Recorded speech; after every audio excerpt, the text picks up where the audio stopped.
Hello everyone, welcome back to my channel. আশা করব তোমাদের এই গ্যাংটক সিরিজটা ভালো লাগছে। তো আজকে আমরা যাচ্ছি লাচুংয়ে। দেখো এখন সকাল 9টা বাজছে, সেরকমভাবে দোকানপাট খোলেনি, মানে খুলেছে খুব অল্প স্বল্প। আর বাইরে তো মানে এমজি মার্গে দোকানই খোলেনি, জাস্ট কয়েকটা দোকান খুলেছে আর কি। ঠান্ডার মধ্যে যে রোদরে উঠেছে জাস্ট ব্যাপক লাগছে। আর তোমরা খালি এটা দেখো, দূরে কি ওইটা দেখে বুঝতে পারছো যে এটা কি? যদি আইডেন্টিফাই করে থাকো প্লিজ আমাকে কমেন্টে জানাও। Just look at this beauty.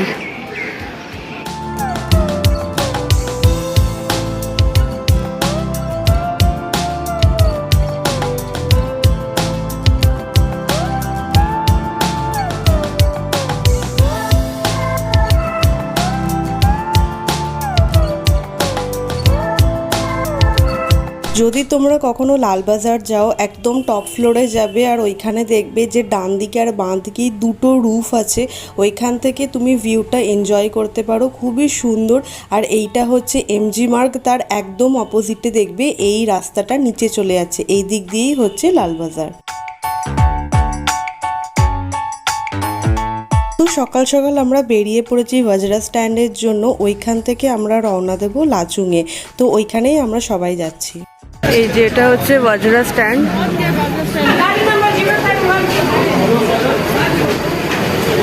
এটা হচ্ছে টপ ফ্লোর, এদিকে দেখো সিঁড়ি আছে, ওই দিক দিয়ে আসতে পারবে।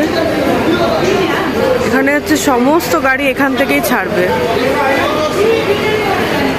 তো এখন আমাদের ব্যাগগুলো প্যাক করা হচ্ছে। আর আমাদের হোটেল থেকে জানিয়ে দিয়েছিল যে একটা করেই যেন লাগেজ নিয়ে যাওয়া হয়, যেগুলো আমাদের এই গাড়ি মাথাটা আছে ওইখানে বাঁধা হবে। এক গাদা লাগেজ নিয়ে গেলে কোলেতে নিয়ে বসতে হবে, তো এটা আর কি একটা সমস্যা। তো নিজের মতন সেরকম প্যাকিং করে নিয়ে যেও। আর আমাদের গাড়ি ছেড়েছিল 10:30 নাগাদ।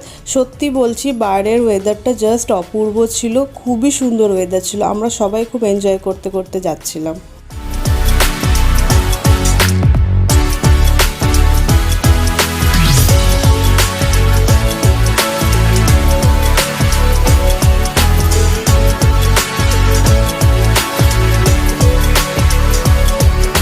এখানে একটু দাঁড়ালাম, এই জায়গাটার নাম হচ্ছে 7 সিস্টার।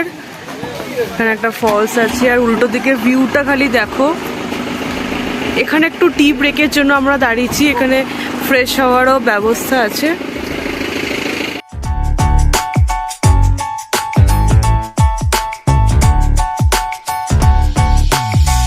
এই যে এই জায়গাটা হচ্ছে 7 সিস্টার। এখানে আমরা একটা মোমো অর্ডার করেছি 50 রুপিজের। বলো কেমন খেতে? খুব ভালো মোমোটা, ভেজ মোমো। এটা ভেজ মোমো, আর এর সাথে সাথে ওই ঝর্ণার জল দেখতে দেখতে ভেজ মোমো খাওয়ার এক্সপিরিয়েন্সটা দারুণ এনজয়মেন্ট হচ্ছে এখন আমাদের। গরম গরম মোমো, সেরা লাগছে খেতে। ওয়াও।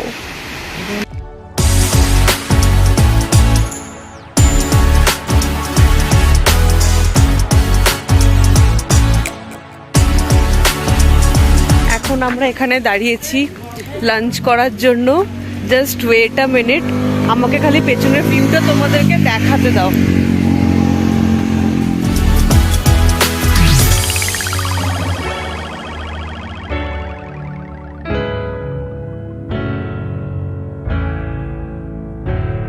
এই যে ওপরে, ওখানে আমরা লাঞ্চ করব। ওয়েদারটাও সুন্দর, দারুণ। লাঞ্চটা খুব ভালোই ছিল, একদম হোমলি ফুড ছিল। খাওয়া দাওয়া করে আবার বেরিয়ে পড়লাম লাচুংয়ের জন্য।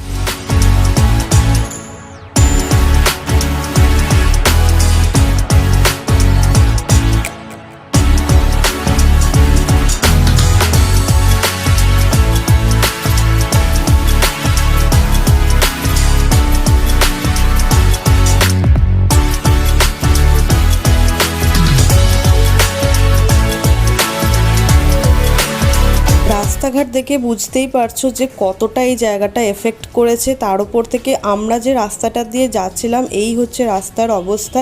চারদিক থেকে ধস নেমে পড়েছে, মানে বিভৎস একটা কাণ্ড হয়েছে। মানে এই যে জিনিসগুলো না, যদি চাক্ষুষ তোমরা দেখো তাহলেই বুঝতে পারবে। আর তার উপর থেকে গাড়িটা এত নড়ছিল, মানে আমাদের সবার প্রচণ্ড ভয় লাগছিল। এইখানে তোমরা দেখতেই পাচ্ছ ঘরবাড়ির অবস্থা খুবই খারাপ। তার উপর থেকে আমরা যখন যাচ্ছিলাম রাস্তায় খুবই আস্তে আস্তে গাড়ি যাচ্ছিল আর আমাদের পৌঁছাতে অনেক রাত হয়ে গেছিলো বলতে সন্ধেবেলা হয়েই গেছিলো। তার উপর থেকে আমরা অনেকক্ষণ ধরে অপেক্ষা করছিলাম, কারণ বেশি স্পিডে গাড়ি তোলা যাচ্ছে না, তো আস্তে আস্তেই আমাদের যেতে হচ্ছে। তো রাস্তার অবস্থা খুবই ভয়ঙ্কর ছিল।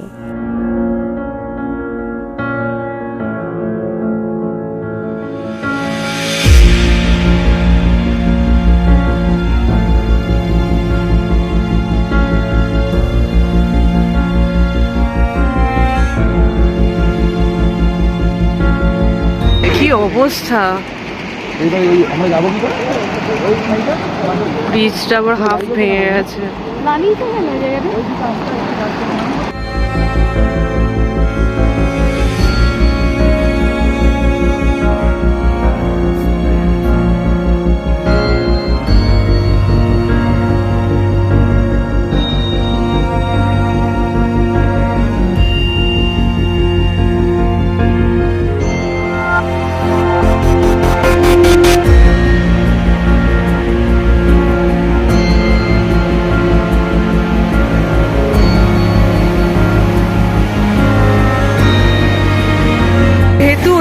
ব্রিজটা ভেঙে গেছে, তো এখানে এই একটা কাঠের ব্রিজ করেছে, তো সেই জন্য সবাই খুব আস্তে আস্তেই যাচ্ছে। মানে তোমরা দেখো যে এখানে জলের স্রোত দেখো, বাপরে বীভৎস স্রোত।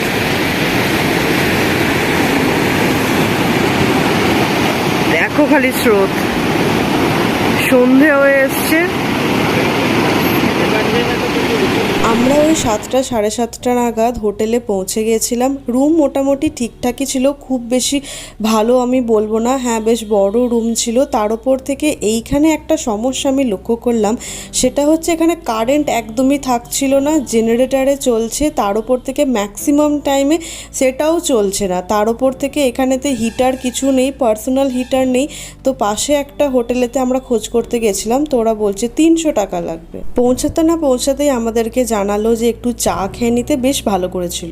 এই যে একটুখানি আমরা রুম থেকে বেরোলাম, বিভৎস পরিমাণে ঠান্ডা, এতক্ষণ এখানে কারেন্ট ছিল না, এই জাস্ট কারেন্টটা এলো, এতক্ষণ ধরে জেনারেটর চলছিল, প্রচণ্ড ঠান্ডা।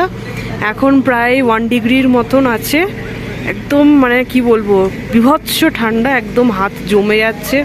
এখানে ওই একটু ফুচকা স্টল আছে, তাছাড়া এখানে ম্যাগি, ডিম আর অনেক কিছু পাওয়া যাচ্ছে। এখানে দোকান আছে, দোকানেতে ইভেন যে টুপিটা আমি কিনেছি ওইটা বলছে নাকি যে 350 করে, তো বুঝতেই পারছো অবভিয়াসলি এখানে দামটা একটুখানি বেশি হবে। প্রচণ্ড ঠান্ডা এখানে লিটারেলি।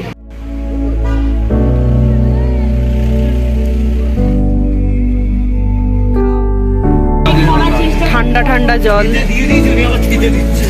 কেমন ভালো? বলো কেমন খেতে?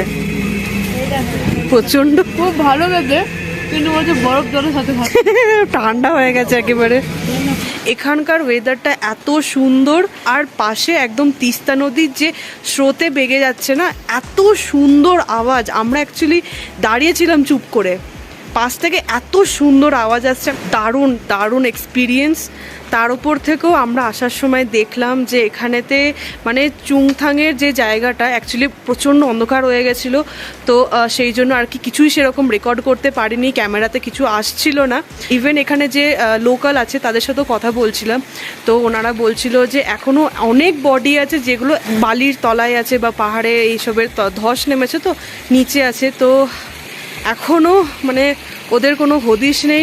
ঘর বাড়ি মানে তছনছ হয়ে গেছে, এতটাই বাজে সিচুয়েশন। আশা করি তোমাদের এই গ্যাংটকের সিরিজটা ভালো লাগছে। এখানে অ্যাকচুয়ালি অত আলো নেই বলে মুখটা প্রচণ্ড কালো লাগছে। তো এখন আর কি রুমেতে যাবো, হোক এখন ডিনার করব, কালকে সকালবেলা বেরোবো আমরা 0 পয়েন্টের জন্য, ইউমথাং ভ্যালির জন্য। দেখা হচ্ছে তোমাদের সাথে ডে 3-তে। তো আজকের জন্য ভিডিওটা এত দূরই থাকলো, আশা করব খুব ভালো লেগেছে। যে পার্টটা সব থেকে বেশি ভালো লেগেছে আমাকে অবশ্যই কমেন্ট করে জানাবে, আর এই ভিডিও কি তোমাদের ভালো লাগছে কিনা সেটাও আমাকে জানাবে। এরকম ধরনের ভিডিও আরও দেখতে do subscribe to my channel. আর এই ভিডিওটা যদি ভালো লেগে থাকে অবশ্যই লাইক করবে। রিসেন্ট আরও 2টো ভিডিও আমি আপলোড করেছি, সেইগুলোর ডিটেলস ডেসক্রিপশন বক্সে আছে, তো সেইগুলো চেক করবে। দেখা হচ্ছে তোমাদের সাথে নেক্সট ভিডিওতে। Bye, take care.